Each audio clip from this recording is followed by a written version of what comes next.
Shake alert worked. Did you get it? Tonight, the lessons learned from last night's 4.4 earthquake in the North Bay and a look ahead to when the so-called big one might finally hit. How much of a warning, if any, will we get? NBC Bay Area's Terry McSweeney has more from Santa Rosa.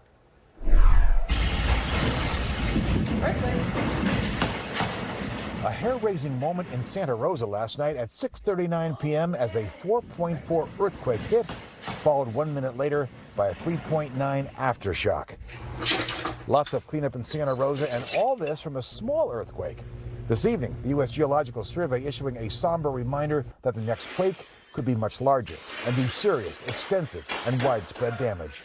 And actually, if we look at the San Francisco Bay Area in general, the probability of a magnitude 6.7 earthquake in the next 30 years is actually 72%. So it's more likely than not.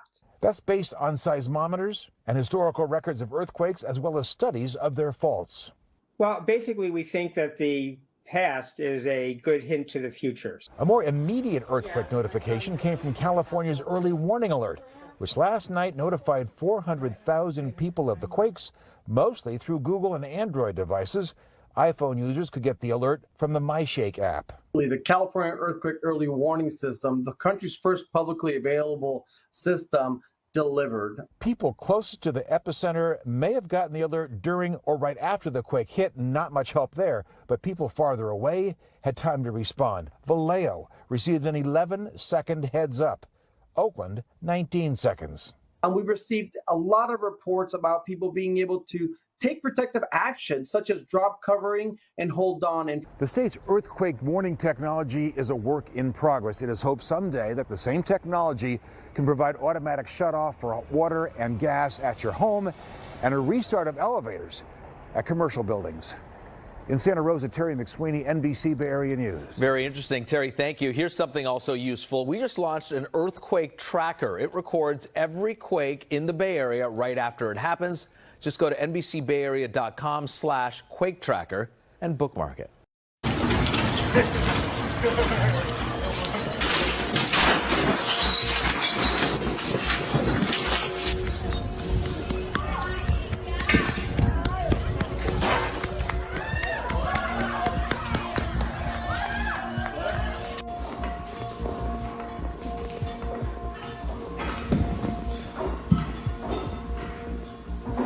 This is the biggest one we felt yet. This is definitely the biggest one we felt yet.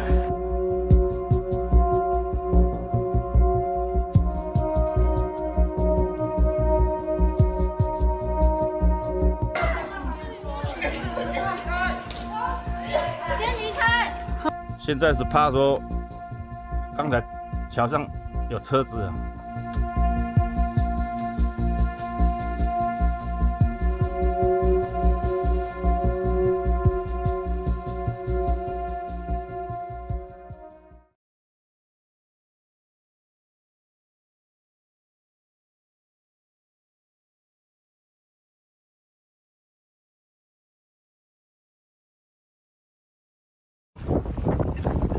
Tonight, Puerto Rico is bracing for impact. La Isla del Encanto, the island of enchantment, hit by wind and rising waves, expecting flash flooding and mudslides as Tropical Storm Fiona charges forward, now barreling across the Leeward Islands. It could become a hurricane here by tomorrow. So you're scared? I would say yes. Tonight, the race is on to fill gas tanks as officials in some towns warn residents to evacuate. Others stocking up on food. Across the island, grocery store parking lots are packed and shopping carts are full of people getting supplies to help weather this storm.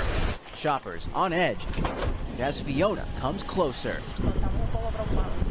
Leanne here tells me she is, of course, worried. She lives close to the beach where there's always flooding, and after Hurricane Maria, there's always a little bit of extra fear. That fear, well-founded after Maria and Hurricane Irma ravaged the island's fragile power grid. Proof of that unpredictability today when the lights went out during the governor's press conference. And now, his dire warning tonight saying, Así que no debemos subestimar. We should not underestimate this storm. The port of San Juan, one of the busiest in the world for cruise ships, now closed. And tourists like Jonathan Vega here from Rhode Island staying put in his hotel.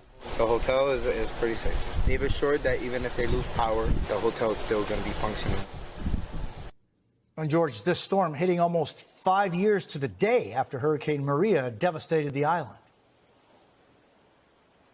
Yeah, that's right, Jose. And many here in Puerto Rico say they've learned a lot since then, particularly when it comes to storm prep. The growing intensity of this storm has many on edge tonight. Typhoon Nanmadol has created havoc in southern island of Kyushu.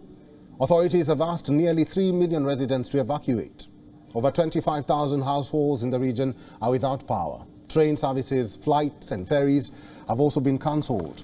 Japan's meteorological agency has issued a rare special warning. The U.S. Navy's Joint Typhoon Warning Center classified Typhoon Nanmadol as a super typhoon. The term is used when a typhoon reaches a wind speed of 240 kilometers per hour. Typhoon Nanmadol made landfall with a wind speed of 252 kilometers per hour. The Meteorological Office also warned that Kyushu is at risk from high winds, storms and torrential rain. There is added danger of rivers overflowing and landslides as well.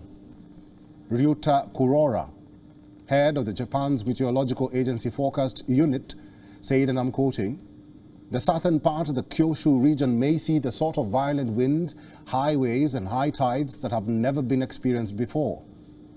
End of that quote. Japan is currently in typhoon season and faces around 20 such storms every year.